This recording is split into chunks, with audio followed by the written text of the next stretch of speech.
গ্রামের এই রাস্তাগুলো এত সুন্দর, মনে হয় যেন রাস্তা আর কিছুতেই শেষ হয় না।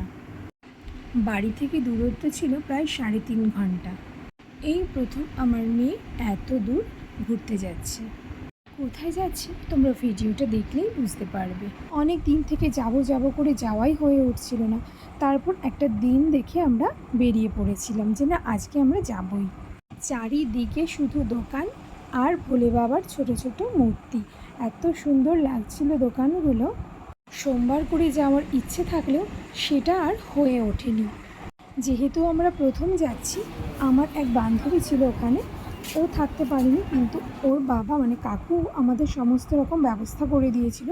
ওখানে গিয়ে কাকুই আমাদের একজন পূজারি দেখিয়ে দিয়েছিল, ব্রাহ্মণ, যিনি আমাদেরকে সমস্তটা করতে সাহায্য করেছিল।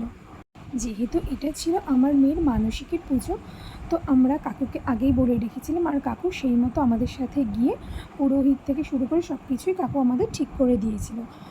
ভেবেছিলাম শুক্রবার হয়তো একটু ফাঁকা হবে, কিন্তু না, প্রচণ্ড ভিড় ছিল। তো যাই হোক, আমাদের খুব একটা অসুবিধে হয়নি, যেহেতু আমাদের সব কিছুই কাকু ঠিক করে দিয়েছিল। আমরা চলে গেছিলাম মেয়ের চুলটা ওখানে দেবো বলে। তো মেয়ে তো প্রচণ্ড কান্নাকাটি করছিল, কিছুতেই চুল কাটতে দিচ্ছিল না। যাই হোক, অবশেষে তারপর ধরে বেঁধে চুলটা ওকে দেওয়া হলো।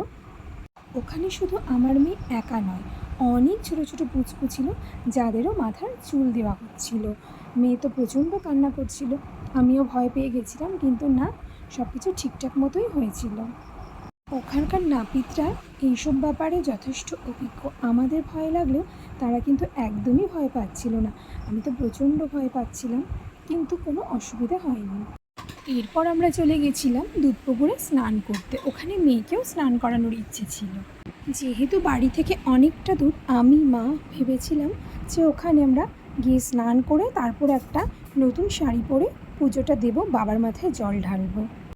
কিন্তু আমরা জানতাম না যে যেই শাড়িটা পরে আমরা স্নান করেছি, ওই শাড়ি পরে, ভেজা শাড়ি পরেই আমাদেরকে জল ঢালতে হবে। তার উপর ছিল প্রচণ্ড ভিড়। পুরোহিত আমাদেরকে নিয়ে গেল স্নান করার ওখানে। তো আমরা ওই শাড়িটা পরেই স্নান করে নিলাম। প্রচণ্ড ভিড় ছিল, সবাই দেখো কী সুন্দর স্নান করছে। মেয়ে কিন্তু একটুও কান্নাকাটি করেনি স্নান করতে। আর এই পুকুরটা ভীষণই পবিত্র, তো সবাই এই পুকুরে স্নান করে নিজেদের মনস্কামনা পূরণ করছিল।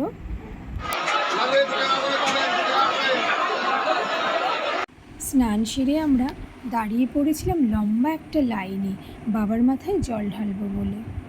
এত ভিড় ছিল যে আমরা ভাবছিলাম ঠিকঠাক মতো পুজোটা, জলটা দিতে পারবো কি না। অবশেষে ঠিকঠাক মতো সব কিছুই হয়েছিল। যেহেতু মন্দিরে ছবি তোলা নিষেধ ছিল, তো আমরা ওখানে দাঁড়িয়ে কিছু ছবি তুলেছিলাম। এইগুলোই হয়তো স্মৃতি হয়ে থেকে যাবে।